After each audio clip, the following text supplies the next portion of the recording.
O maior e mais bem equipado hospital do Litoral Paulista, a Santa Casa de Santos conta com pronto-socorros adulto e infantil e ampla assistência 24 horas em diversas especialidades. O hospital também possui a maior rede de operadoras de plano de saúde credenciadas da região para atendimentos de urgência e emergência. Consulte os convênios credenciados. Santa Casa de Santos, o hospital que une história, pioneirismo e modernidade.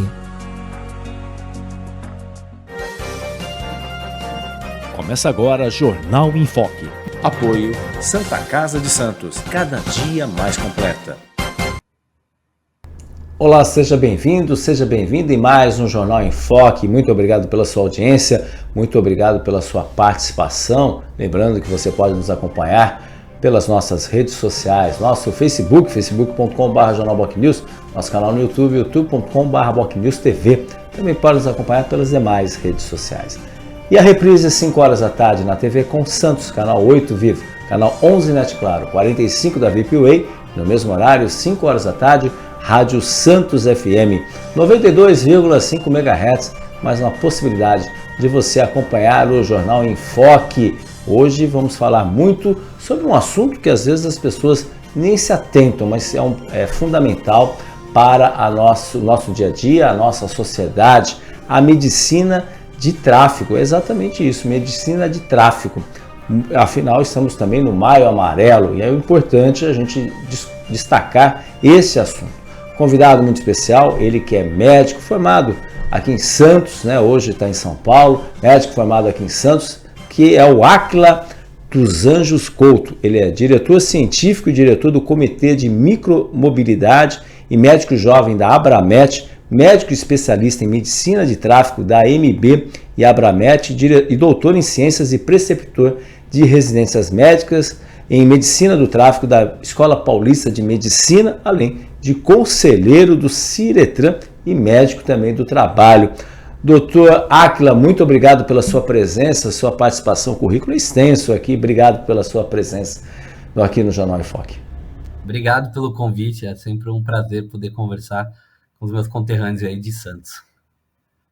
Essa cidade maravilhosa, aqui no litoral paulista. Doutor, para entender, para as pessoas entenderem o que é medicina de tráfego, né? A gente sabe, o que faz o pneumologista, o cardiologista, né? O geriatra, pediatra e o médico de tráfego. Qual é o papel do médico de tráfego? Até para as pessoas entenderem que muitas das ações e obrigações, né, hoje decorrem da medicina de tráfego, mas até para as pessoas entenderem o que é a medicina de tráfego.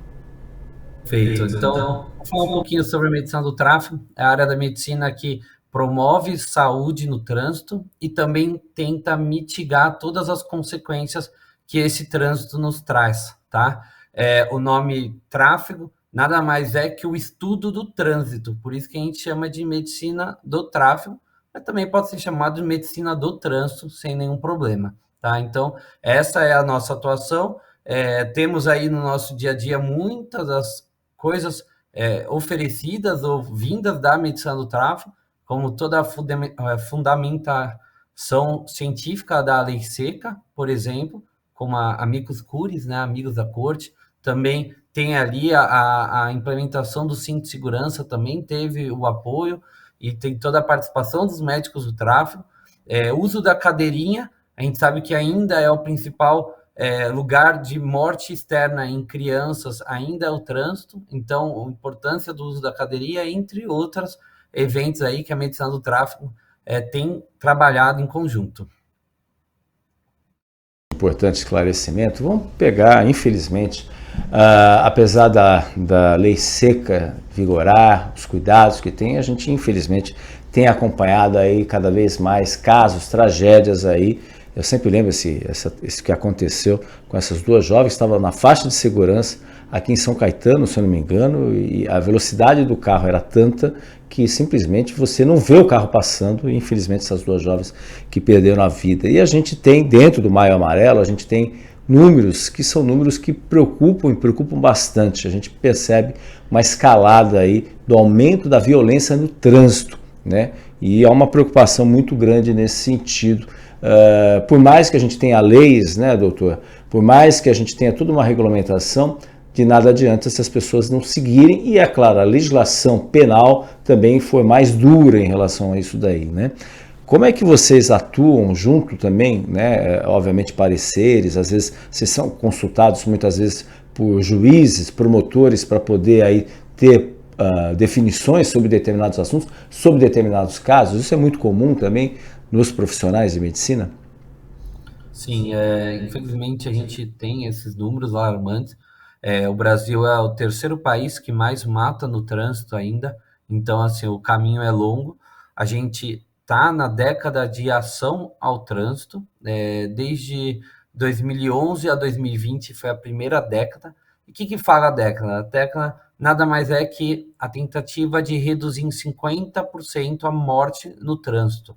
O Brasil é signatário desse acordo, não conseguimos atingir a meta em 2020, então a gente está numa nova década de ação ao trânsito, 2021 até 2030, que o objetivo é o mesmo, reduzir em 50% a mortalidade no trânsito, e por isso que campanhas como o Maio Amarelo é importante para trazer essa reflexão para mais próxima ainda do nosso dia a dia.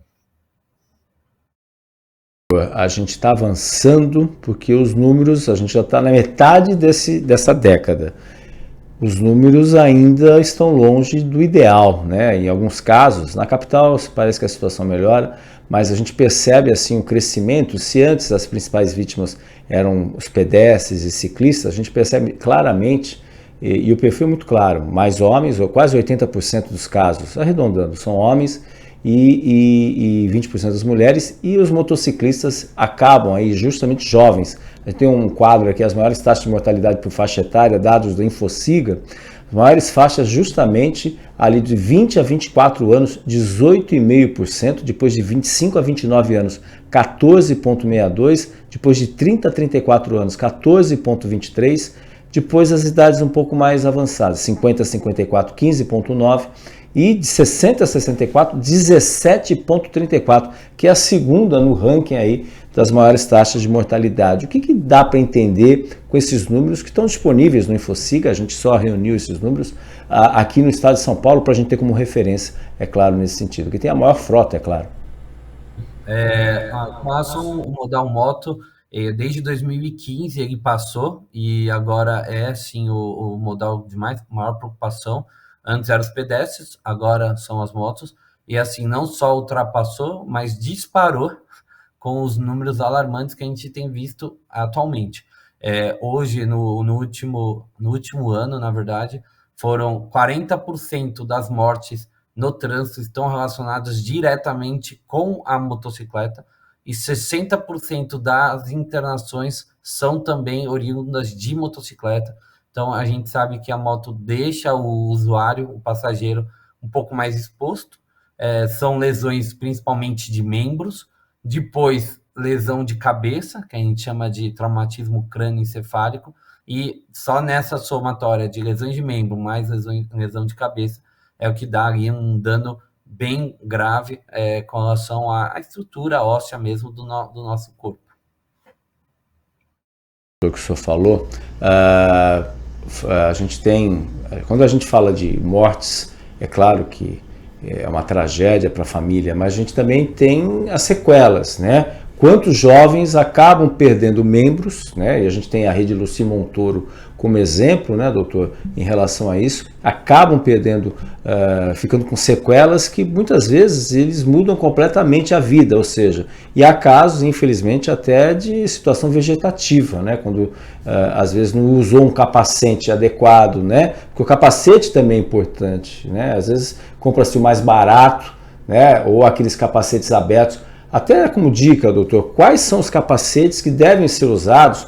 E eu volto a dizer isso, hoje a gente tem os aplicativos que usam também, né, de passageiro, né, moto passageiro, né, no carro você também já existe, né, os aplicativos são mais comuns, mas houve um crescimento aí significativo do uso das motos por aplicativos também. E às vezes o capacete não é o adequado, né? Ela coloca um capacete qualquer só para dizer que tem.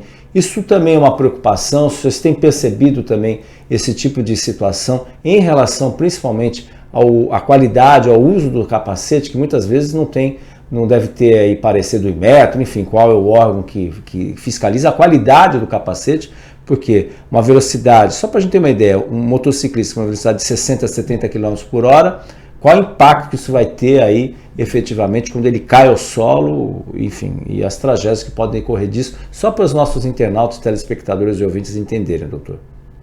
Vamos lá, então, você destacou muito bem, você vê que a declaração ao trânsito é para reduzir em 50% a morte, mas a morte é só a pontinha ali do iceberg, tem todas as lesões temporárias ou definitivas, tem todo o tempo de recuperação, tem todo o tempo de internação, tem todo o custo de medicação que esse acidentado vai acabar tendo a necessidade e para poder se reerguer e voltar na estaca antes ou pré ali esse início de trânsito, tá? Então, por exemplo, só para ilustrar, um atendimento numa sala de emergência no principal hospital aqui de São Paulo tem uma duração de atendimento, mais uma internação, tem uma média de 7 dias até a vítima sair e retornar às atividades ali, pelo menos ter alta do hospital.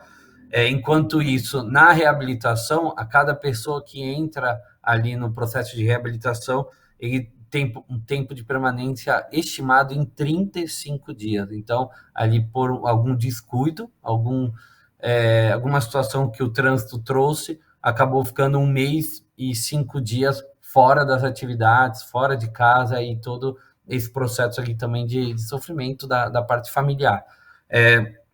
Com relação ao uso dos materiais, a gente tem visto não só o uso do capacete, algumas vezes a falta do uso do capacete, mas também o mau afivelamento, por exemplo, do capacete. Se não afivelar, se não tiver bem ajustado, o capacete pode sair e daí vai ter a consequência como se não tivesse o capacete.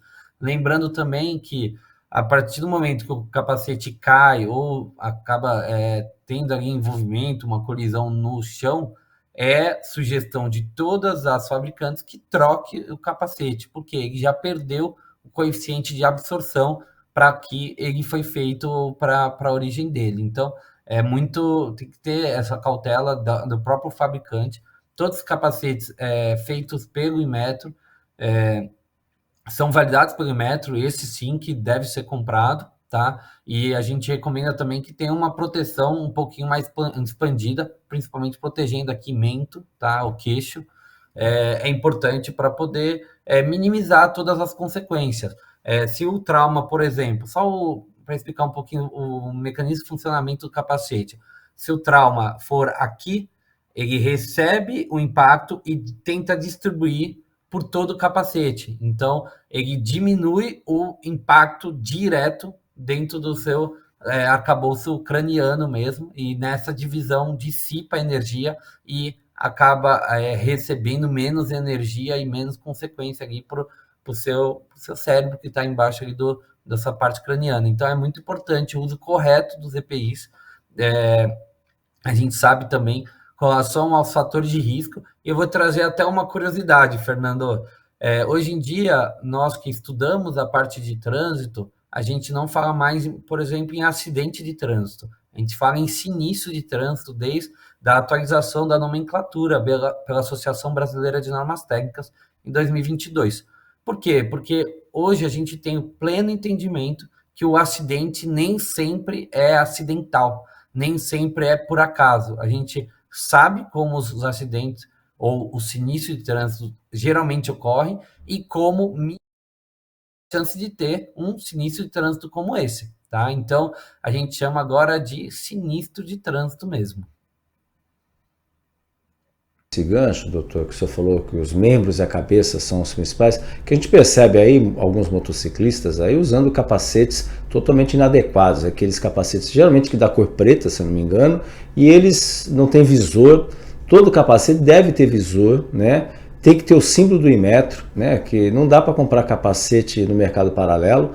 E volto a dizer, se a pessoa usa aplicativo, né, para se deslocar aí por moto, cuidado também com o tipo de capacete. Eu sei que é difícil, né? Na pressa a pessoa chega, mas às vezes, olha, pega um capacete e aí dá um capacete qualquer nesse sentido, né? Enfim, como identificar, especialmente, por exemplo, quem não está acostumado ou usa um aplicativo aí nesse sentido, como identificar se aquele capacete é seguro, porque às vezes, olha, até afivelar, né, tem que ter visor, como fazer isso daí, porque às vezes a pessoa não é motociclista, mas ela está sujeita aí, obviamente, a esse tipo de situação. A gente está falando do motociclista porque, infelizmente, que nem o doutor falou, quase 40% das vítimas dos casos hoje refere-se a motociclistas que muitas vezes abusam, e abusam também, né? A gente pode perceber, aí uma outra pergunta também, doutor, se a maioria dos acidentes, que não são acidentes, são sinistros agora, decorrem dos erros dos usuários, de quem usa, ou de erros de sinalização, calçada, asfalto muitas vezes desnivelado, até para entender, existe algum levantamento que mostra assim, 80, 90% dos casos, a razão realmente foi culpa de quem efetivamente está adequando, e por parte do poder público, às vezes acontece um buraco na via, isso também pode acontecer, como aconteceu aqui em Santos, não sei se o senhor soube disso, aqui na Rua Goiás, uma cratera se abriu na Rua Goiás, e um motociclista, à noite, se não me engano estava no dia chuvoso, caiu no buraco, ficou aí mais de quase ano aí parado aí por causa dessa situação, desse buraco que abriu na Rua Goiás. Não sei se o senhor sabe ou soube desse episódio aí também, obviamente um episódio, aí é algo à parte aí, que não foi culpa, obviamente, do motociclista. Sim, com certeza. Episódios assim são bem pontuais, isso não reflete os números que a gente tem visto. A gente sabe e sempre alerta, e por isso que é importante campanhas como o Maio Amarelo, que traz a reflexão ali, os principais fatores de risco, tá? O principal fator de risco disparado é o quesito velocidade, tá? A gente entende, por exemplo, que se um pedestre for atropelado a 30 km por hora, ele tem 80% de chance de sobrevida. Se o pedestre for atropelado a 50 km por hora, ele tem uma sobrevida mais ou menos de 20%. Então, imagina que de 80% para 20% foram só 20 quilômetros de diferença que o veículo acabou atingindo ele. Então, a velocidade é o principal fator ali de risco, e é o principal fator que alimenta todos esses números, tá? E a moto também faz sentido, porque a moto é um veículo mais leve e que alcança muita velocidade com um tempo bem curto. Então, por isso que eles também estão ali na liderança do nosso ranking. Mas, além disso, a gente ainda tem, que nem a gente falou antes, a gente ainda tem muito condutor que dirige no estado de embriaguez ou no consumo, após o consumo de álcool, que isso diminui o reflexo, diminui a cognição e tem maior chance de se envolver em sinistro de trânsito. Também temos a parte da distração, que tem crescido bastante, o uso do celular durante a direção, e não só o celular, às vezes é uma chamada, às vezes é conversando com algum passageiro também, e acaba se distraindo e perdendo, diminuindo o foco na direção para frente, acaba se envolvendo. Então, esses são os principais fatores. Tem uma série de fatores também que são importantes, como a gente bem comentou, o uso do capacete, o uso da cadeirinha para transporte de criança, o uso do cinto de segurança, que há mais ou menos 120 anos que foi criado o cinto de segurança, e até hoje é o principal mecanismo ali passivo de proteção nossa, tá? Mais até do que o airbag, o cinto de segurança ainda é o principal. Então, não só no copiloto, né, que a gente fala, o banco de trás também merece atenção, também merece cinto de segurança. Então, para a nossa segurança pessoal, o cinto de segurança sempre é indicado, entre outros fatores que a gente bem elenca e sabe no nosso dia a dia.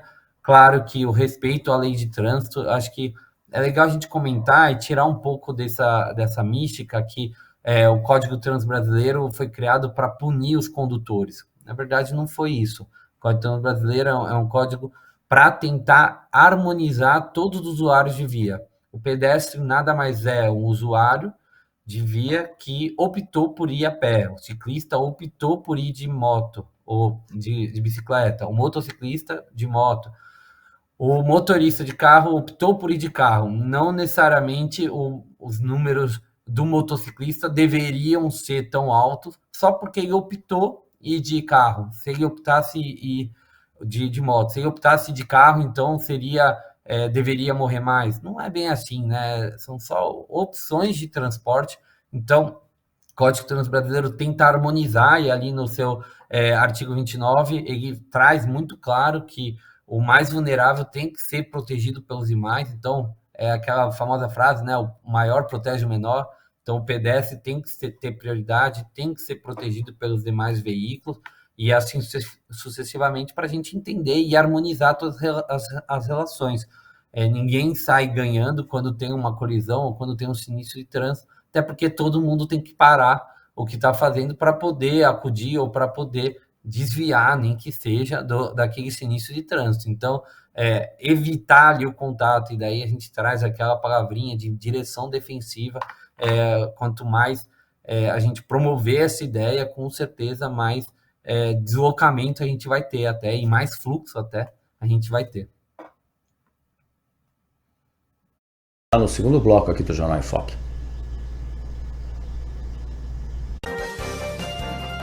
Estamos apresentando o Jornal em Foque.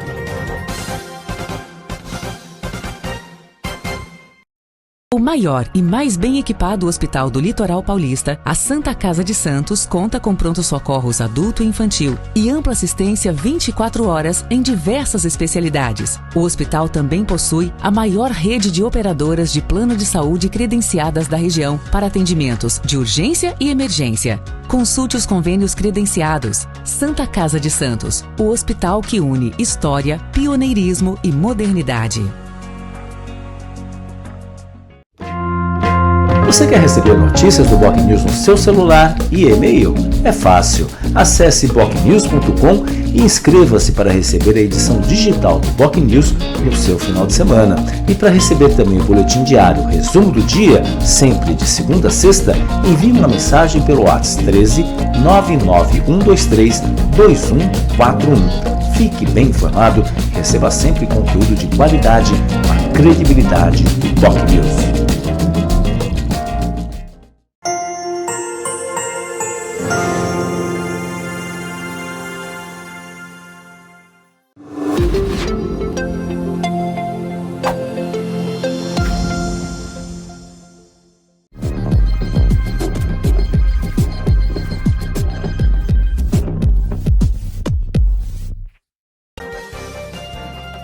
Voltamos a apresentar Jornal em Foque.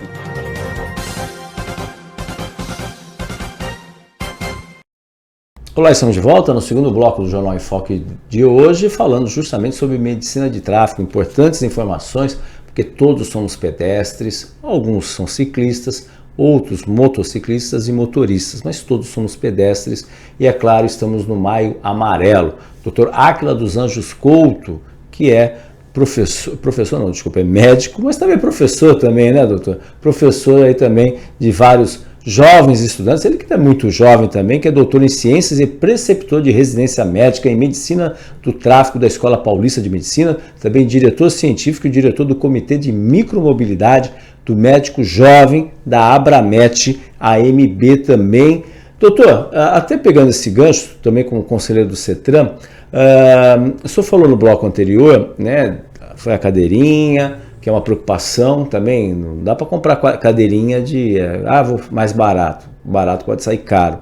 Mas pegando o gancho do cinto, a gente tem outras ações, existe algum estudo que tanto a Abramet, a AMB, principalmente a Abramet, tem feito junto com os órgãos federais para poder discutir e implantar aí outros mecanismos para garantir maior segurança para os motociclistas ou motoristas, enfim.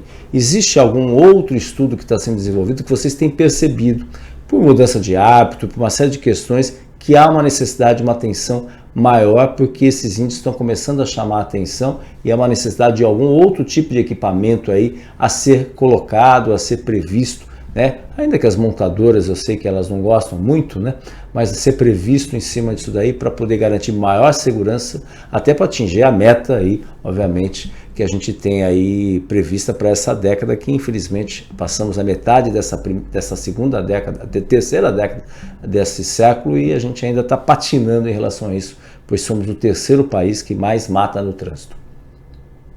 Isso, a gente sempre está acompanhando alguns mecanismos. Por enquanto, por exemplo, até a própria criação do ABS foi algo que trouxe muito resultado. Não à toa, muitas motos também já começam a colocar o ABS junto ali no disco de freio para poder promover ali maior segurança no breque. Então, é um dos mecanismos recentes que tem promovido bastante segurança no dirigir. Mas, por exemplo, a gente notou que o airbag, que é um dos mecanismos também mais recentes ali na construção do carro, ele, sem o cinto de segurança, tem uma eficácia ali de 20%. Ele, com o cinto de segurança bem ajustado, ele tem uma eficácia de 80%. Então, assim, às vezes, fazer o básico e usar aqueles elementos que a gente já aprendeu a usar ali na década passada, faz muito sentido e é muito importante. O cinto de segurança, ele diminuiu, por exemplo, quase em 100% a fratura de quadril, principalmente o cinto de 3 pontos. Então, por isso que no banco de trás, hoje, todo veículo de fabricação nacional vem com o banco de trás com cinto de 3 pontos para dividir esse impacto tanto na parte subabdominal quanto na faixa transversal ali do peito. Tá? Então, são mecanismos que garantem a segurança e minimizam qualquer impacto, tanto seja ele com ejetar, com a possibilidade de ejetar, que aí agrava bem mais, também nos contatos internos contra a estrutura do carro. Então, imagina que tem o nosso contato com a estrutura do carro, o nosso contato do órgão com a nossa parte óssea também, que é um outro contato, uma outra energia. Então, assim, são pequenos contatos que acabam gerando um grande dano ali na nossa estrutura física, né? Né? Especialmente na estrada, às vezes quem está no banco de trás, às vezes não usa cinto de segurança, né? E aí você tem, o ideal é que tenha, na maioria dos carros, para os 3 passageiros, né? Só para as pessoas entenderem, doutor, o impacto de um carro que está, estou falando de uma estrada, tá a 100 km por hora, num acidente, efetivamente, o impacto que os passageiros que estão na direção ou quem está sentado do lado do motorista, qual é esse impacto e também qual é o impacto do pessoal que está sentado atrás, que muitas vezes, volto a dizer, não tem o cinto de segurança, e aí tem a questão da cadeirinha também, que às vezes pode ter uma criança atrás, pode acontecer, infelizmente é uma realidade e precisa ser, obviamente, ficar atento em relação a isso. Qual é o impacto, que o senhor falou aí dos 30 km por hora para um pedestre, 80% de chance de sobrevida, se for 50%, essa chance cai abruptamente. Qual é o impacto disso também no caso dos carros, especialmente em estradas aí, que também infelizmente, a gente volta e meia, todo dia aparece reportagens aí de problemas de caminhões, ônibus, veículos e infelizmente com várias fatalidades. Tá, então eu vou começar a falar então da velocidade. Segundo a Organização Mundial da Saúde, a cada 1 quilômetro a mais na via, aumenta em 3% a chance de internação e 4% a chance de mortalidade ali daquela via, principalmente por causa da velocidade, tá? O mau uso do cinto de segurança ou não uso do cinto de segurança pode acometer ali também consequências graves para os usuários que acabam se envolvendo ali no sinistro de trânsito. Imagina que o carro tem muitos quilos, né? E o impacto, somando ali a lei da física, a massa vezes aceleração e o V ao quadrado, a gente pode sim chegar a quase 1 tonelada de impacto que esse carro tem contra o anteparo que ele bateu. E isso, todo mundo dentro vai também se deslocar. A gente sabe também que muitos acabam optando por querer deitar, usar o cinto de segurança e deitar, ou fazer aquela retração do banco até ficar deitado mesmo. Isso a gente chama do efeito submarino. Então, em qualquer colisão, a pessoa que está deitada, com o banco totalmente deitado, ela acaba afundando e indo contra um painel, por exemplo, do carro, se tiver no banco do lado.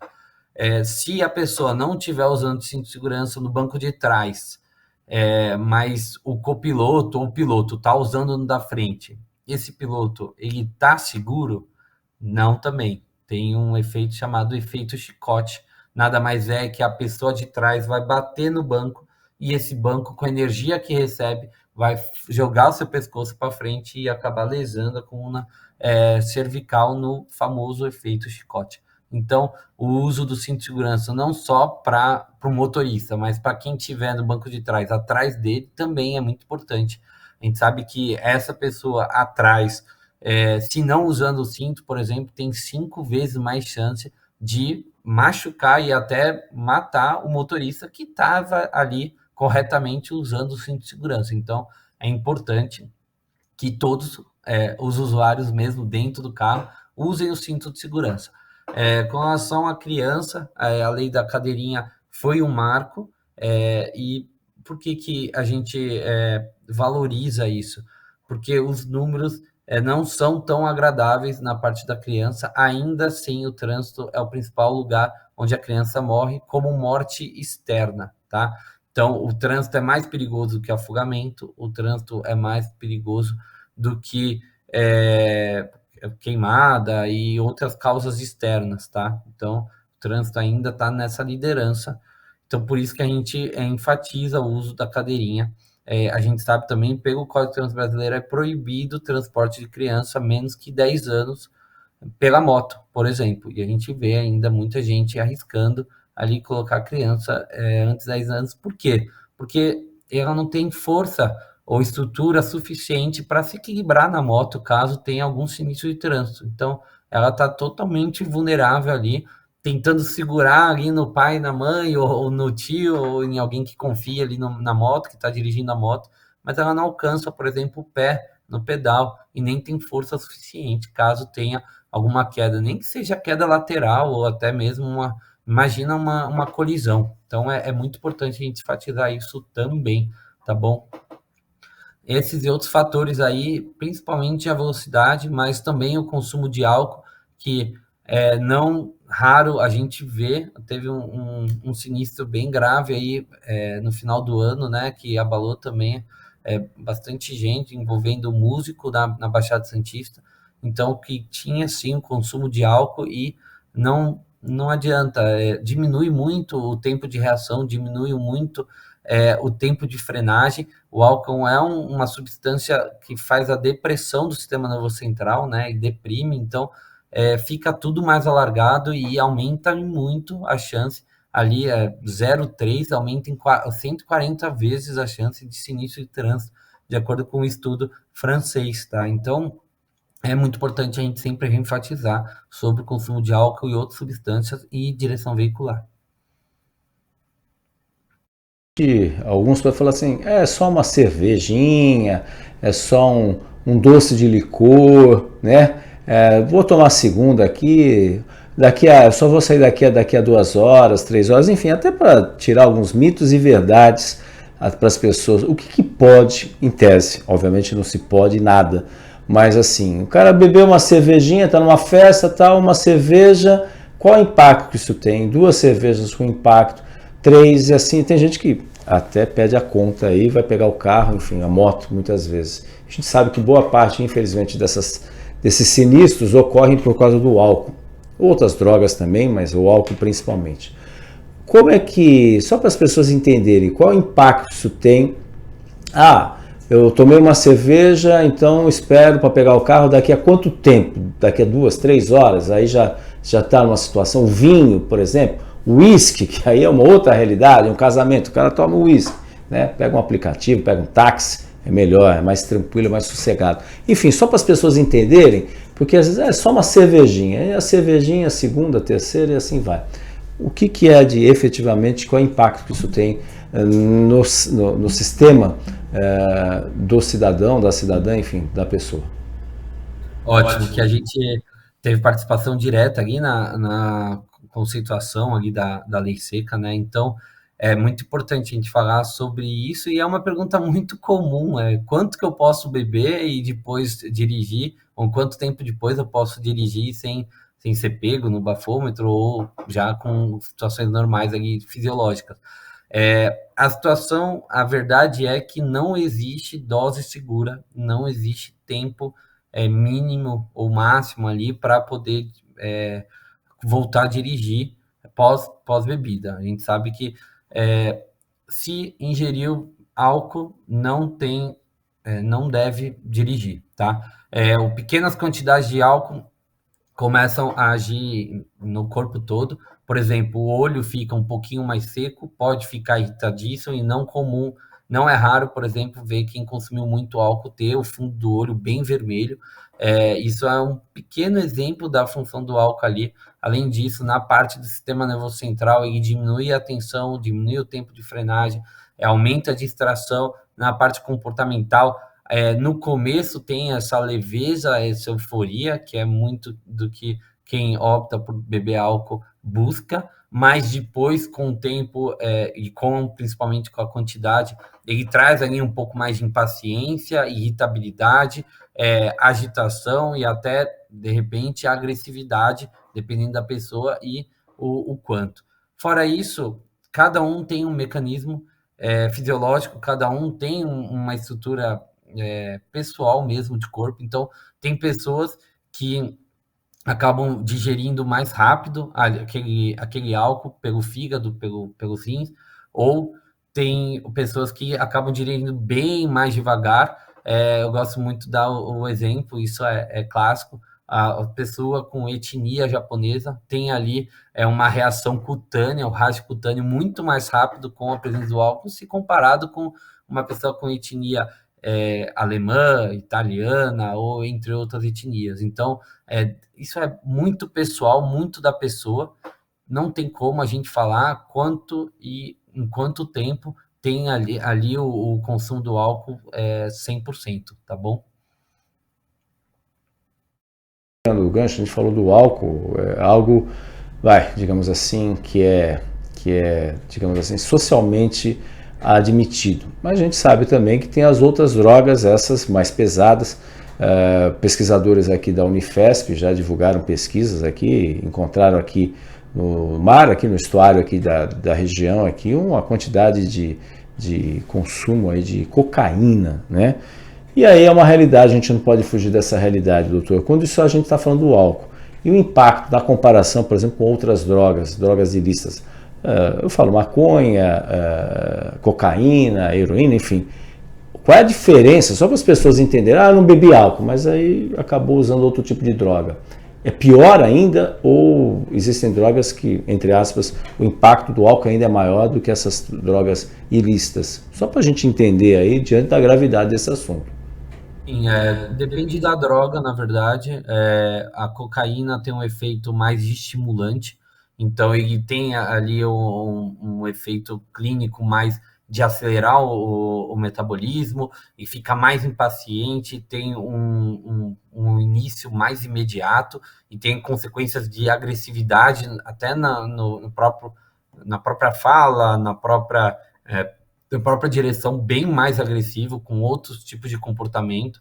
A maconha tem uma outra situação que ele tenta ali buscar, o usuário tenta buscar um pouco mais de sensação de prazer, sensação de relaxamento. Então, a gente vê uma direção do pessoal que faz uso da cannabis, da maconha, com um pouco até mais devagar a direção, se comparado, por exemplo, com a cocaína, que tem uma tendência a correr bem mais, mas, em contrapartida, a maconha também tem ação ali no sistema nervoso central, com distração, com lentidão no pensamento, com demora, às vezes, no tempo de frenagem, tá? Então, também tem efeito ali na direção veicular, digo não só de carro, mas também de moto. E o álcool também flutua nessa situação. No começo, euforia e depois até uma sensação de gravidade. Os estudos falam que o álcool e a cocaína são as duas principais ou as piores drogas ali com relação ao envolvimento do sinistro de trânsito, tá? Mas todas elas essas três que eu falei, né, esses três grupos, fora os sintéticos e derivados, também tem ação do sistema nervoso central, diminuir a tensão essa que seria o ideal, ou vai faltar na direção veicular, e isso ocorre o sinistro de trânsito. Destacando também, só para lembrar que às vezes o cidadão que está do outro lado fez tudo certinho, não bebeu nada tal, mas aí infelizmente alguém atravessa na frente e acaba colidindo e acabando mudando a vida das pessoas que nada tem a ver com isso. Infelizmente isso é uma constatação. Doutor Áquila, a gente vai para um rápido intervalo comercial e já voltaremos para o último bloco aqui do Jornal em Foque. Estamos apresentando o Jornal em Foque.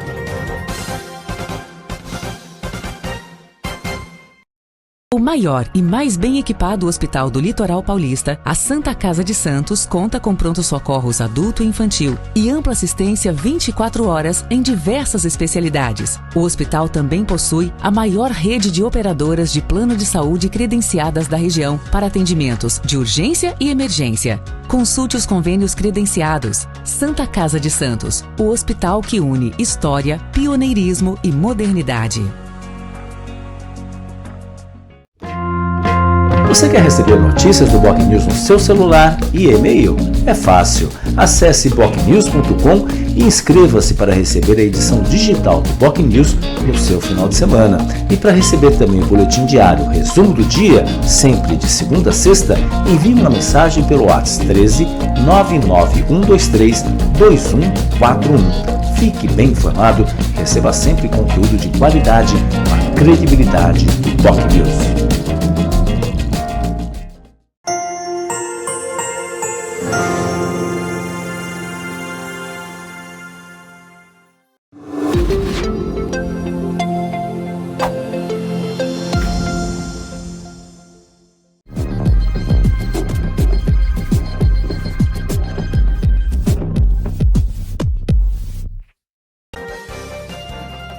Voltamos a apresentar Jornal em Foque.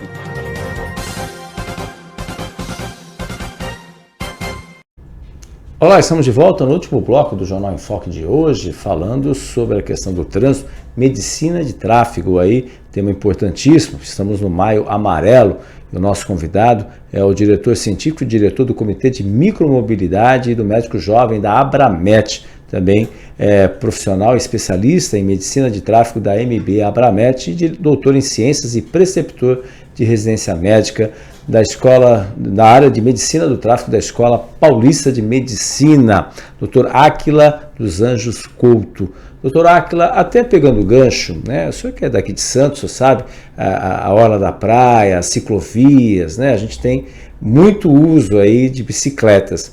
Mas a gente percebe e claramente aí a chegada de outros tipos de veículos, né, que circulam pelas ciclovias e ficam as dúvidas, né, que não são bicicletas elétricas, que tem toda uma determinação sobre nesse sentido, mas tem outras, temos até uma imagem e a gente percebe que até hoje há, por parte das autoridades federais, a gente já teve entrevistando inclusive advogado especialista na área de trânsito, né? E há um buraco, podemos dizer assim, sobre o que determina e o que não determina, né? O que pode e o que não pode em termos, por exemplo, de uso de capacete, uso de mecanismos, até patinetes. A gente teve, não faz muito tempo, se não me engano, no ano passado, um acidente de patinete aqui na ciclovia da Orla, com uma moça que foi atingida, ficou internada, aí, trazendo sérios problemas para essa moça.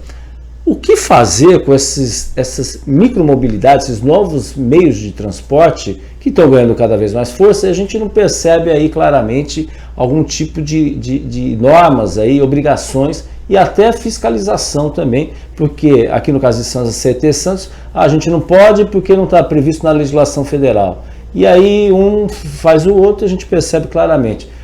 Andam-se nas ciclovias, andam na rua, sem capacete, o que pode, o que não pode, o que isso pode impactar aí na área da medicina do tráfego também, certamente isso deve ser uma preocupação de vocês, que isso pode impactar em termos de acidentes e riscos para essas pessoas. É um tema bem difícil, bem polêmico, acho que foi o meu colega do setor, Marco, né, que também já comentou um pouquinho sobre isso. Sim, sim. no programa e é bem interessante. Infelizmente, a parte federal não tem acompanhado com tanta velocidade, assim como os patinetes têm chegado no nosso dia a dia, as bicicletas elétricas, até as bicicletas motorizadas também, e tem aqueles monorail, né, que é só uma roda, tem os skates elétricos, e assim vai aparecendo esses que a gente chama de micromodais, né? Nada mais são que modos pequenos ali, de pequenas e médias distâncias de deslocamento. É importante a gente enfatizar, principalmente com relação à necessidade de harmonia entre todos ali que querem se deslocar, e o que acontece é que, às vezes, essa morosidade de padronizar ou essa falta de prioridade mesmo nesses assuntos acabam nos trazendo vítimas, acabam nos trazendo sinistro e acabam nos trazendo números, internações e até consequência desses usuários também. Eu sou muito fã de Santos, e principalmente o quanto que a gente valoriza esse transporte de bicicleta, uma cidade plana que sim prioriza a bicicleta e tem ali nesse transporte um meio também de promover saúde, de não consumo de carbono, então mais ecológico e um meio fácil de deslocamento. Então, é interessante eu vou tocar, por exemplo, nesse assunto do Código de Trânsito Brasileiro, no primeiro artigo, no 5º inciso, ele fala que todos os órgãos do Sistema Nacional de Trânsito devem priorizar ações sobre saúde e meio ambiente. Então, esse tópico, com certeza, estaria ali enquadrado no primeiro artigo, no Código de Trânsito Brasileiro, e sim, seria algo muito interessante em termos de reflexão também. As autoridades, aí, à medida que permitem o uso, que é tudo importado, esses modelos são importados, é muito importante que, no caso de Santos, que é uma cidade plana, e obviamente outras cidades do litoral, isso está ganhando uma projeção, mas é claro, tem que ter cautela, tem que ter cuidados, e pelo menos a gente ouve, você falou do Marco Fabrício, um abraço também para o Marco Fabrício, também um abraço para o Dr. Carlos Eide aqui também, né, mandando um abraço para você, Áquila também, mas eles ficam um pouco de mãos atadas, porque você não tem uma legislação própria, não tem mecanismos aí para poder evitar. E a gente está virando meio terra de ninguém aí, né? Eu estou falando mais aqui no litoral, pela facilidade de locomoção. Talvez aí na capital seja mais difícil esse tipo de veículo você vê com tanta facilidade na rua. Não que não tenha, mas assim, você precisa ter áreas mais planas para ter essa facilidade. Então, é uma preocupação, há uma necessidade, né, dos órgãos federais, dos nossos também representantes lá em Brasília, né, trabalhar um pouquinho mais e colocar esse tema em discussão, porque se a gente quer chegar a índices melhores no trânsito, sair dessa triste título de terceiro maior país com mortes no trânsito, passa também por isso aí, nesse sentido. Doutor, a gente já está chegando no final, mas eu gostaria, a gente focou muito, é claro, na questão do trânsito rodoviário, nesse sentido, mas também existem algumas dúvidas, né? Por exemplo, na área, a questão ferroviária, aquaviária, a questão dos aviões, né?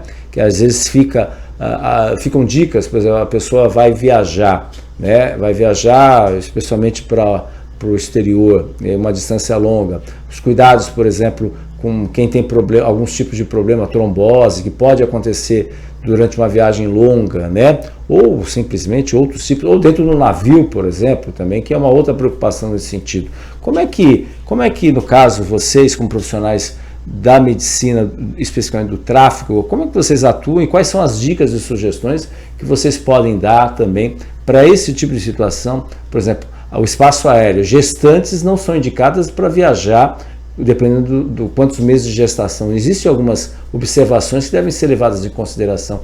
Quais são, até para os nossos internautas entenderem também, e como dicas importantes nesse sentido, especialmente na área da aviação e também, obviamente, hoje aqui a área marítima também, que a gente tem aí os cruzeiros marítimos muito frequentes e também alguns cuidados que devem ser tomados, né? Sim, é muito interessante essa parte de transporte, porque cada modo tem orientações específicas, bem como você comentou, mais que ali 32 semanas de gestação, a gente já não indica tanto viagem aérea, até tem uma limitação da companhia aérea de poder viajar, tá? E também tem essa parte aí de orientações sobre a gente chama ali dessa parte de TVP mesmo, o tempo de viagem, então é orientado sim que de repente faça, nem que seja exercícios na cadeira mesmo, exercício com a panturrilha, batendo a perna, e às vezes levantar, ir no banheiro, voltar, isso também ajuda ali a promover a circulação. Algumas viajantes têm a indicação de uso de meia compressiva, meia elástica, para também diminuir situações como essa.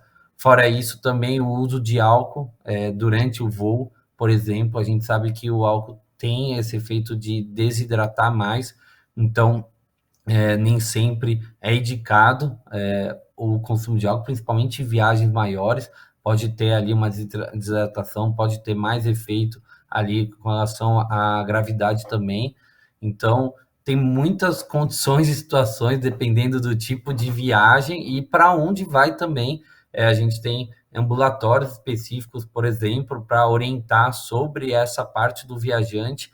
Então, quais vacinas tem que tomar, quais vacinas já tem que ter tido para tal destino, a malária, febre amarela, encefalite japonesa, então tem várias doenças dependendo do destino, e também o uso mais geral, o uso do repelente, hidratação é importante, garrafinha d'água, não consumir às vezes, eu não vou consumir nenhuma água desse local, mas vai lá, pede um drink de garrafa fechada e o gelo de origem duvidosa, e daí fica ruim, fica com diarreia do viajante, enfim, tem várias situações dependendo do modal, dependendo da onde vai, tem muitas particularidades mesmo nessa parte de viagens.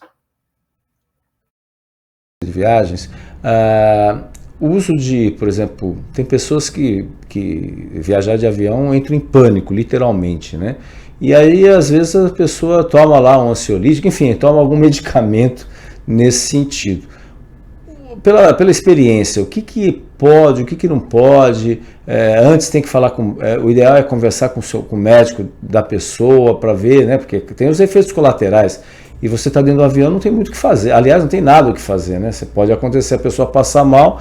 A questão da pressão arterial também muda também. A medida da altitude também muda a questão da pressão arterial. Se a pessoa tem alguma dificuldade, já tem algum tipo de problema nesse sentido, até por informação aí, porque às vezes as pessoas vão viajar, que obviamente todo mundo gosta, é prazeroso, na grande maioria das vezes, mas assim, tem alguns cuidados que devem ser levados em consideração. A faixa etária também influencia, também bebês, pessoas com muita idade, enfim, isso influencia também, doutor? Sim, com certeza. Por exemplo, bebês, a gente sabe que quando está subindo o voo e quando está aterrissando, a gente tem uma descompressão um pouco mais brusca e isso irrita muito essa parte timpânica do bebê. Então, muitas vezes a gente orienta só colocar de mamar, por exemplo. Isso já faz o próprio movimento da arcada, faz a descompressão contínua ali do tímpano e ele sofre bem menos na hora de levantar voo e na hora de aterrissagem, por exemplo. A maioria dos voos que a gente usa, ele tem a compressão, né? Então, são voos pressurizados, então isso tem como objetivo poder minimizar as alterações pressóricas mesmo do nível do mar, se comparado lá em cima. Tá? Claro que pequenos desconfortos sim sentido, e é muito importante aquelas orientações, se caso despressurizar a máscara, cairão, use inicialmente em você, depois na pessoa ao lado, porque tem um tempo útil de consciência a partir do momento que despressuriza. Então é importante também essas orientações. Todo voo tem um kit básico, tá? Por legislação, tanto internacional quanto nacional, de mecanismos básicos ali que levam, e todo comissário de bordo tem também orientações de primeiros socorros. Claro que muitas vezes ninguém quer ter ali a sorte de testar esse equipamento que tem em todo voo, e tampouco ter ali escolher alguma coisa que realmente precise de mecanismos a mais do que o voo minimamente tem, né? Então, procurar o seu médico e pedir orientação, principalmente com relação a essas medicações que faz uso. Muitas vezes acaba fazendo uso por si próprio e acaba ficando muito grog, né? Muito rebaixado, e até quem for avaliar clinicamente fala, nossa, mas ele está muito rebaixado, não era para estar assim, acaba tendo um alerta muito maior, sendo que não necessariamente é problema ali orgânico, e sim o uso da medicação que acabou fazendo, né? Então, é muito importante a gente ter essa conscientização para poder todo mundo se deslocar da melhor forma e da forma mais segura possível. Né? Porque às vezes, dependendo do país que você vai, se você não tiver uma receita, pode ter sérias complicações aí nesse sentido, né? É importante um alerta também para as pessoas. Doutor, a gente está chegando no final, o senhor também é médico do trabalho também, que é uma relação muito clara, né? Muitos profissionais, o senhor tinha comentado, muitos profissionais aí, além de atuarem na área de medicina de tráfego, também atuam como médico do trabalho. E era para entrar em vigor a NR1, que a maioria das pessoas nem sabe, especialmente nas empresas, nem sabe do que se trata a NR1. Houve um prazo agora maior, se não me engano é só no próximo ano, mas o que isso na prática vai se configurar aí, o que isso na prática vai mudar, ou como também as empresas de contabilidade, o setor de RH principalmente, deve se adequar aí para atender aí as normas da NR1, que está aí, ganhou um prazinho maior aí para poder vigorar a partir do próximo ano.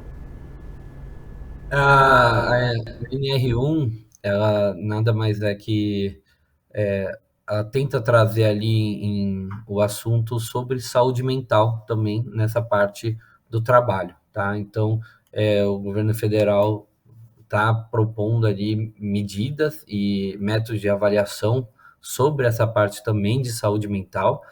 Ainda não estão muito bem definidos os critérios, então por isso que houve a prorrogação para poder estabelecer, não na parte de início dos prazos, mas principalmente como vai ser esse funcionamento, tá? A gente sabe que é muito importante, por exemplo, eu sempre enfatizo isso, a prática de atividade física para também a saúde mental, não só para a estética, não só como rotina, mas também para a saúde mental.